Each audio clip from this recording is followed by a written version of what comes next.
Hi to Karen Balsen Agustin. Hi Mami, sabi niya. Winnie07, hello Mami Park, watching here. Ellen Pilar, hi Mami Park, always watching po.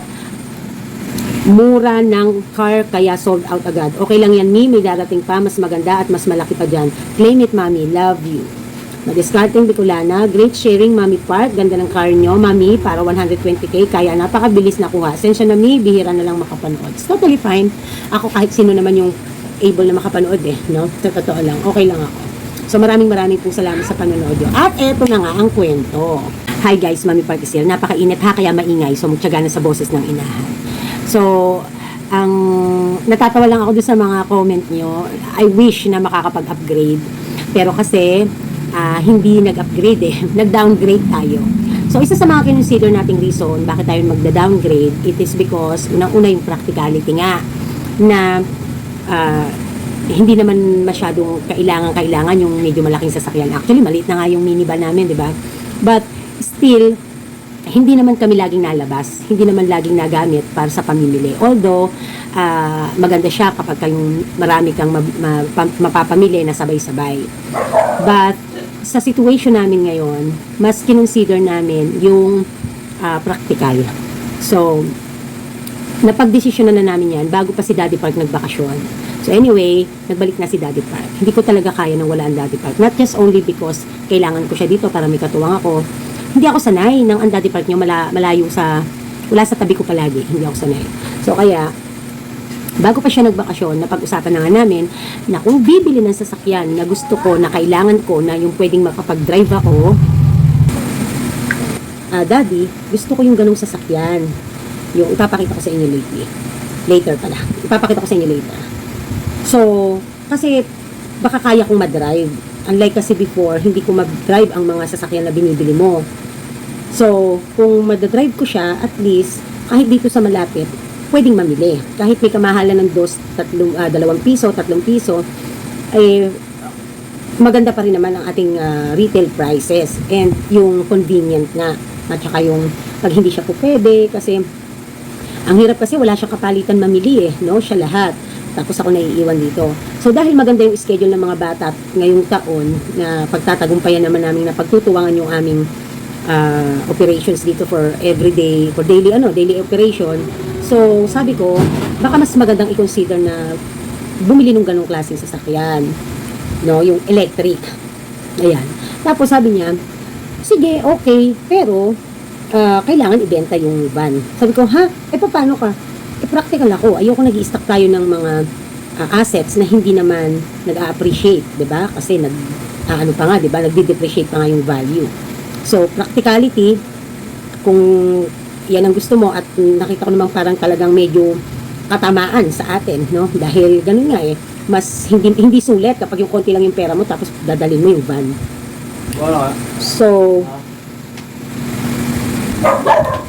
So kaya kung okay lang mag-downgrade for practicality at saka mas less ang maintenance, go. At saka mas convenient nga. Ngayon nga, kung hindi siya available, pwedeng ako mamili.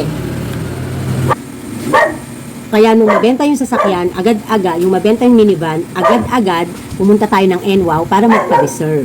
So, i-share ko sa inyo dyan sa video yung ating mga naging journey at kung paano nagamit ko ba, natutunan ko ba talaga.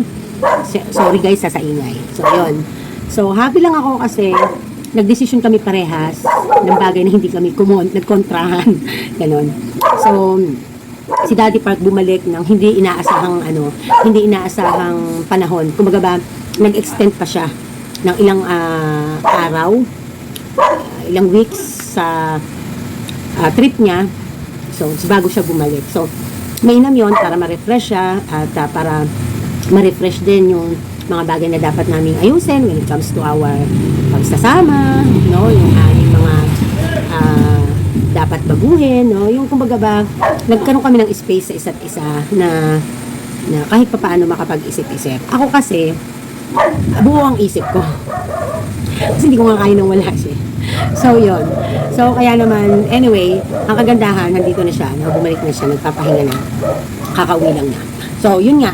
So, I'm going to share to you guys yung mga naging journey ko nung habang wala si Daddy Park at ako ang rumaratsyada ng lahat, nag-a-adjust sa lahat ng mga schedules kasi nga, yun, Lagi nga akong kailangang maaga na sa tindahan at maagang umuwi. Pagkabenta ng ating sasakyan na minivan, pumunta na agad tayo kinahapunan na yon sa NWOW branch ng Mapulang Lupa, Pandi, Bulacan para magpa-reserve ng unit na Warrior Maroon color ng kanilang e-bike. So sumama si Akauri kasi wala naman siyang pasok today.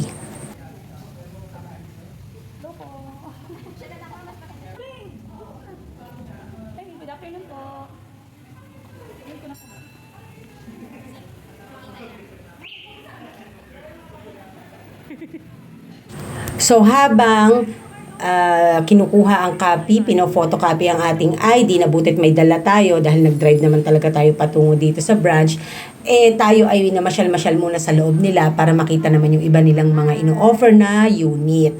So maganda ang quality ng NWOW at maraming branch ang NWOW, kaya naman hindi kayo mag-aalala kapag may problema ang inyong unit. Napaka-accommodating ng mga staff at medyo shyness pa sila dahil hindi sila sanay sa exposure ng camera. Di pa sila artista. Okay, anyway, so wala tayong nakuha that day nung hapon na yon, pero the next day na nga po sila na mabibigyan tayo at galing pa nga sa Pampanga warehouse ang unit. Ang pagkakabili natin ng cash ay 61,800. Actually, nasa 63,000 siya. Meron kasing promo and discounts. At may mga freebies pa yan. Meron tayong nakuhang helmet, kapote na sa tao, and eco bag, ganon. So, hindi ko alam kung mapapakita ko pa dyan. But anyway, dito tayo dahil dinidiscuss na sa atin ang ating sales contract.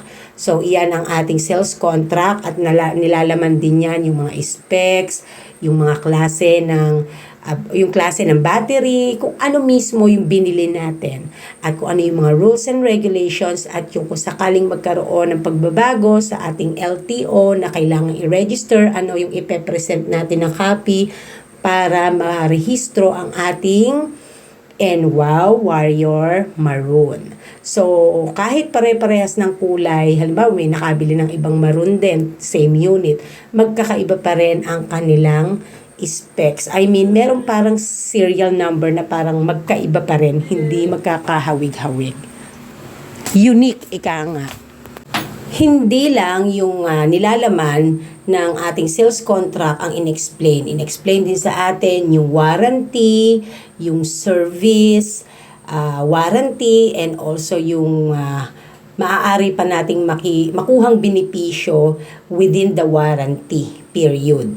So, i-explain naman yan sa inyo kung gusto nyo din na bumili ng katulad ng ating unit or kahit anuman pa na unit sa NWOW. So, ayan. So, nakakatuwa talaga kasi maayos yung mga staff na nag-aasikaso at talagang nagpa-follow up talaga sila. Yung after sales nila maganda.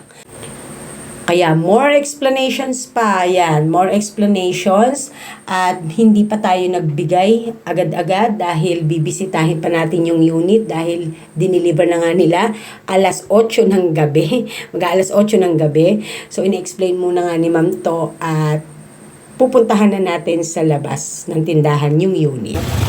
Charan! Ayan na siya. Kailangan anin ko muna. Ayan na. Cute, diba? Ang ganda.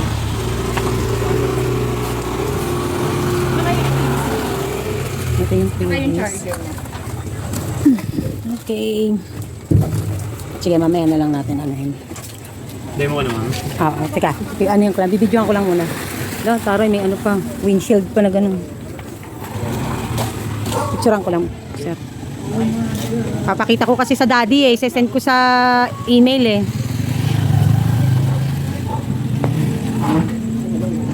Nakapag-drive ka naman na ng motor. Motor. Okay, balik mo. Ay, tanggalin mo ulit. Kasi yun. Inamanta ka na lang yan, inangat ko lang. Oo. Okay, sige. Pwedeng umupo. Huwag yun ang tatanggalin ma'am kasi ito yung sumasunod naman ma'am. Okay. Ganyan naman. Okay. Okay. Okay. Then ito si charger ma'am, pakiingatan ma'am. Bawal siya mabasa, mabagsak, tsaka po mainitan. Pagka magkikars yung nasisikatan siya ng araw. Okay, sa loob ng park, sa loob ng bahay naman. Titingnan ko lang kung Smart charger na naman na rin ito. Saan to inassemble? Yan? O sa Warehouse sa warehouse na? Excuse nga ako, baby. Baka ano? Gusto mo ba soft drinks? Ano? Ano kayo? Okay, tara. Okay. Babalikan mo to bukas, ah. Picture ako, guys. Magpapasama tayo doon sa classmate ni Kauri na iba yung schedule ng pasok para makapamili tayo kasi talagang walang-wala na talaga kami. Tapos hindi ko kaya pang i-drive talaga mag-isa. Okay, let's go, Marcos. Magpapaturo din tayo habang ano.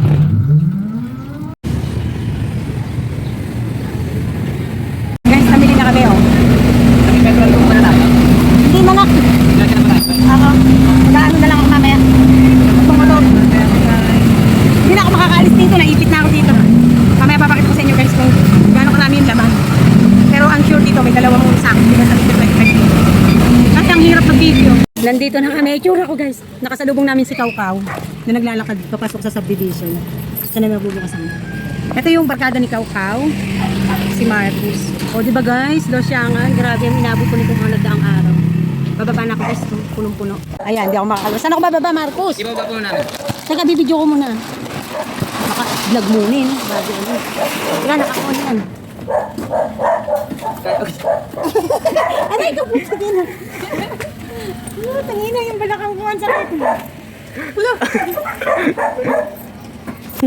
Ang cute niya guys. O, diba? Ayan, kahit pa paano nakapamili tayo, diba? O, di paunti-unti. Ganyan lang, pang service natin. Ang cute.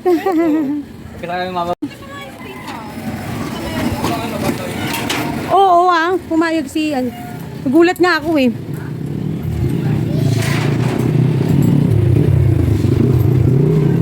Sa may driver, oh. Oh, dali. Okay. Magbababa, ang aking estudyanteng dalaga, Parang galing Harvard, Bigat yan, nak. Dito, nak. Dito, Marcos, sa loob. Doon. Oh. Ay. Makakaano rin kami, makaka-adjust din. Sana ma-full charge ngayon yan para bukas makapunta ng ano. May bigas yan, guys.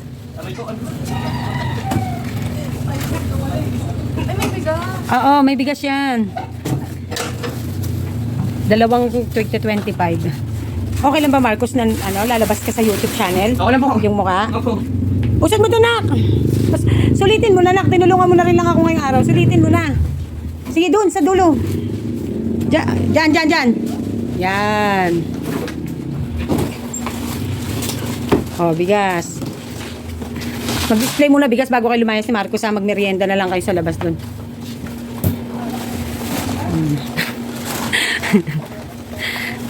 Diba, estudyante nagbubuhat ng bigas.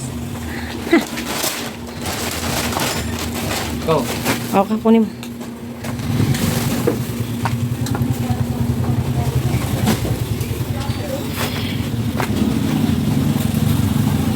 Wala na, meron pa doon, Marcos. Huwag kang magtangka, Marcos, iuwi yan. Ayan, yung mga laman ng ating pinamili. Kasama ako dun sa laman. Dalawang sakong bigas sa 25, tsaka ito. Pero kung nakaayos, marami pa. Vroom na kami. Agad-agad! So, eto guys, ay si Kier papasok sa school. So, actually, nung gabing diniliver sa amin ito, ay tinuruan akong mag-drive at saka si Kauri. Yung hindi naman sobrang tagal kasi nga gabi na. Pero binigyan kami ng idea, paano tumatakbo, paano namin gagamitin yung mga kailangan na yung mga pindutan, yung mga preno, yung mga usual, no, kung paano patakbuhin yan. So, madali lang naman sa amin na naka-catch up ko, lalo sa akin dahil ako ay may karanasan sa pagmumotor. Ang mga bata din ay madali ding naka-catch up, although hindi pa masyado pagdating naman sa part ni Kauri. So, etong time na to ay nilabas namin, then tinuturuan ko si Kier. Hanggang dito lang sa loob ng subdivision. Mamaya, paglabas, doon na ako sa kalsada. Ako na ang magdadrive, magpapalit kami. Tapos, pagpabalik, ako ulit. Pero sa bandang gitna ng subdivision, si Kauri na yung pagdadrive-in ko. Para siya naman yung matuto. Hindi na namin nakuhanan ng video. So, kaya, ayan, sinesermo na natin, syempre kasi isa sa mga bagay na kaya hindi namin agad tinuturuan basta-basta ang mga bata when it comes sa pagmumotor. Kasi ang gusto namin ng daddy, matuto muna ang mga bata sa mga disiplina, sa mga small details. Although yan kasi, kaya ko tinuruan si Kier kasi dito sa subdivision, lalo na pag nagbebenta siya ng mga karton dahil naiipon marami, so magagamit niya yan para hindi na siya ditulak. And at the same time, para medyo ma-advance na siya na magkaroon ng idea, maalala ng kanyang yung muscle memory na in case na dumating yung time na siya ay maibili ng motor, magkaroon siya ng motor or ng sasakyan, ay meron siyang idea paano umaandar ang sasakyan or paano sa kalsada, ganon. So with the guidance naman natin yan, hindi naman natin sila basta-basta hinahayaan na mag-isa lang. Siyempre, doon pa rin tayo siyempre, ano man ang mangyari dyan, kasalanan natin bilang magulang, di ba? So, ako talaga ay mahigpit. So, sabi ko nga pero mas magaling si Kier sa pagdadrive compare kay Kauri. Si Kauri kasi medyo a little bit ano pa siya. But, I'm so proud to Kier kasi parang naglalaro lang yung pakiramdam niya. Relax lang siya. Ako yung hindi relax, sa totoo lang. So, ito din yung first time na nilabas namin si e-bike. Wala pa kami kasing pangalan dyan that time kasi hindi pa umuwi si daddy. So talagang pag-uusapan pa namin ni daddy. So wala naman akong choice kundi ilabas to dahil mabuburo lang sa parking at wala na rin kaming unless na pamimili pa yung kami pa nila Marcos. Yung classmate ni Kauri na yon, yung nanay nun ay suki ko dati. Suki ko yung nanay at tatay nun kasi may sari-sari store silang maliit din. Then, bumili sila din ng ganyan. Kaya napag-decide ko din na bumili na. Actually, 3 na kaming merong ganitong unit at ganyang kulay dito sa loob ng subdivision. So, kaya sabi ko kay ate, isa nanay ni Marcos nung classmate ni Kauri, barkada ni Kauri, pag nabenta yung sasakyan, bibili kami agad. At nakabili nga kami agad. Nagulat nga din siya kasi sobrang bilis.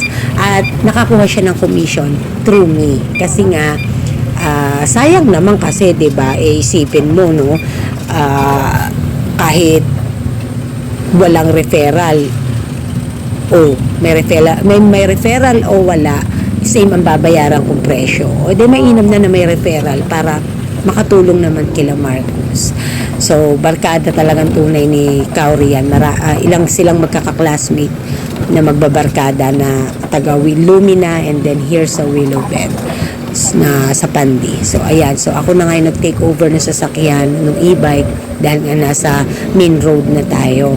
And malapit lang kasi dito ang O-Save at pagkababa ni Kier dahil katapat lang ng O-Save, malapit lang sa O-Save yung kanilang school.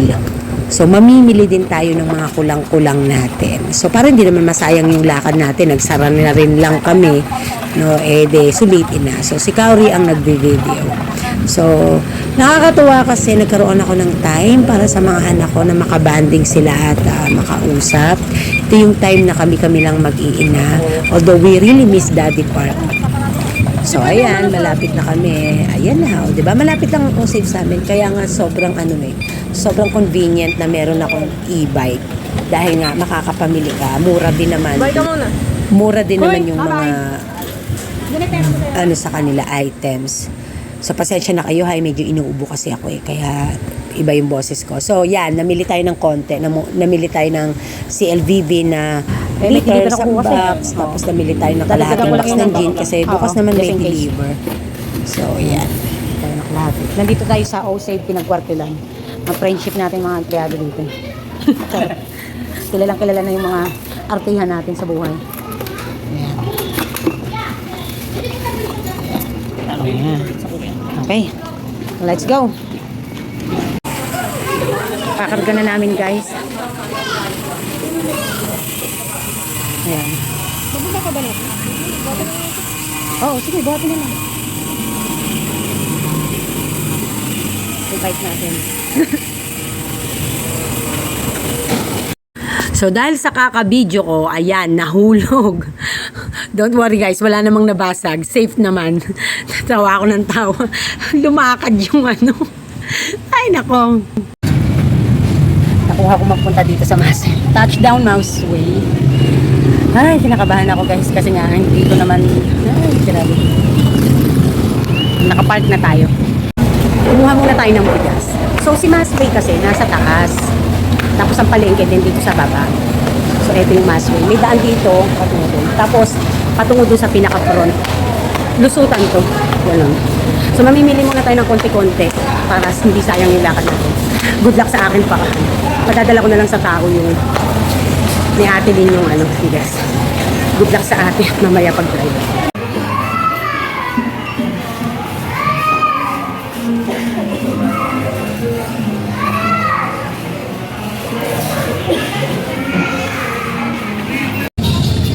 Ayan guys, hintay na lang natin yung dalawa pang sako ng buko. 4 pala ang naibili ko. Hindi ko alam. Ayan, may tugtog. Tapos ito yung pinamili natin kay Masway. So yan. So tapos uwi na tayo. Dito natin ilalagay yung dalawa. Ay, sana makaya ko. In fairness parang katulad ng dati namin sa sakyan. Kaya lang electric siya. Ay, buti na lang medyo marunong ako. Ito e-bike din guys. So, and wow. Ayan. Ayan na yung dalawa natin. Yan. Okay. Ay, alis na tayo guys. So, good luck sa atin. Sana makaya natin mag-drive, no? Mga taon kasi naalala ko Saka yung mga, alam mo yun, nakahanging na pahanging parking ganon. sa 4 wheels kasi may ganon eh. Sige, see you later. Hindi ako makakapag-video guys. I need to focus. Ay, nag-success guys. Nag-success. Nakauwi tayo. Ay,